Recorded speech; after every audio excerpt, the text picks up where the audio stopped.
Mengangkat kisah gelap di balik layar kehidupan seorang detektif. Cerita diawali saat terjadi kasus meninggalnya seseorang yang terjatuh dari lantai 5. Saat Myung Deuk dan Dong Hyok mencari petunjuk di rumah korban, Dong Hyok menduga ini bukanlah aksi bunuh diri melainkan perampokan. Myung Deuk masih meneliti dengan seksama. Ia juga menyimpulkan ini bukan aksi bunuh diri. Belum selesai dengan tugasnya, petugas Bareskrim datang mengambil alih tugas. Sempat terjadi adu mulut antara Dong Hyok dan petugas Bareskrim. Akhirnya Myung Deuk berhasil melerai dan mereka berdua pergi. Myung Deuk dan Dong Hyok menemui Tuan Sin, rekan bisnis ilegalnya. Mereka juga mendapat uang sampingan dari Tuan Sin. Myung Deuk dan Dong Hyok adalah rekan kerja, tapi keduanya telah menganggap satu sama lain sebagai saudara. Myung Deuk datang ke rumah sakit untuk membayar tagihan rumah sakit dan menemui putrinya yang dirawat. Keesokan hari ini Myung Deuk menemui Ki Ryong, seorang bos mafia. Mereka rekan bisnis yang tak sehat sebenarnya. Myung Deuk hendak meminjam kapal selam, tapi bos mafia ini mengelak memilikinya. Saat bertugas, Dong Hyok mendengar percakapan dari Bareskrim bahwa orang yang meninggal kemarin adalah mata-mata dari Bareskrim.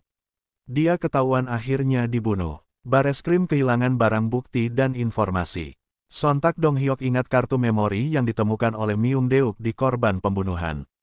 Akhirnya mereka membuka rahasia yang ada di kartu memori. Mereka mendapat informasi tentang sejumlah uang milik kelompok mafia yang tidak bisa dilacak dan tidak mungkin dilaporkan. Melihat peluang emas dengan jumlah yang tidak sedikit, ini sedikit menggiurkan. Keduanya merancang rencana yang nyaris sempurna untuk mencuri uang tersebut. Saat mereka mencuri uang, tak disangka malah berubah menjadi aksi pembunuhan. Kecemasan dan kepanikan tampak di raut wajah mereka. Ditambah lagi satu rekan Dong Hyok tertembak. Karena sudah tenggelam, Myung Deuk tetap menjalankan rencananya, yaitu menenggelamkan mobil yang ia pakai untuk mencuri uang ilegal. Situasi semakin menanas, pihak kepolisian tidak tinggal diam, mereka mencari bukti untuk menangkap geng Cina. Hari demi hari situasi semakin menegangkan. Bareskrim telah mencurigai Myung Deuk, sedangkan Dong Hyok ditangkap geng Cina, rekan mafia lain telah disiksa dan dibunuh oleh bos mafia. Mereka mengamuk karena uang selundupannya hilang. Dong Hyok sekarang diancam mafia China. Diam-diam Myung Deuk mengambil uang dan diketahui oleh Dong Hyok. Keduanya berkelahi. Dong Hyok ingin kabur ke Filipina, dengan bagian uang yang ia ambil dari selundupan. Myung Deuk mendengar jika Dong Hyok jadi tersangka. Ia bergegas ke vilanya. Rupanya polisi telah mengepung Dong Hyok. Kondisi semakin memanas. Untuk mengecoh polisi, Myung Deuk melukai dirinya seakan-akan dia diserang Dong Hyok. Ia juga membantu Dong Hyok kabur. Rupanya istri Dong Hyok yang memberi informasi ke Bareskrim. Myung Deuk mendapat ancaman dari Tuan Sin untuk menyerahkan uangnya. Saat Myung bicara di telepon, kepala Bareskrim mengetahui. Ia pun mengajak Myung ke kantornya dan menunjukkan sesuatu, yaitu berupa rekaman yang ada di mobil Dong Hyok. Kepala Bareskrim juga mengetahui aliran dana ilegal dari informan yang terbunuh. Rupanya dialah pembunuhnya. Tak disangka ia juga menginginkan uang ilegal dan pembunuhan. Saat perampasan uang, dia yang menembaki orang-orang. Baik Dong Hyok dan Myung Hak berada dalam situasi sulit dan ancaman. Myung yang tak bisa berbuat apa-apa. Saat di rumah sakit, Myung dikeroyok mafia China dan menculiknya.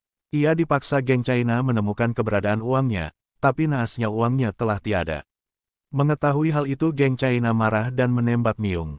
Di detik terakhir Dong Hyok muncul menyelamatkan Myung. Dia menembaki geng China. Adu pistol pun terjadi. Semua geng China meninggal, tak tersisa. Kini hanya Myung dan Dong Hyok yang tersisa. Myung mengarahkan tembakan ke Dong Hyok, dan dua tembakan terdengar oleh kepala Bareskrim. Ia pun merujuk kabin. Di sana ia melihat Dong Hyok terluka dan Myung yang tergeletak. Dua orang bercakap. Dong Hyok mengaku telah menyembunyikan uangnya.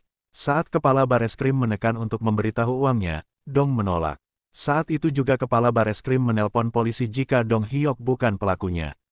Mendengarnya ia lega. Seketika ia memanggil Myung, dan tembakan pas mengenai dada Bareskrim. Myung pun jatuh tersungkur dengan luka tembak di perutnya. Myung Hak akhirnya meninggal. Dong Hyok memutuskan resign dari kepolisian dan memulai hidup baru.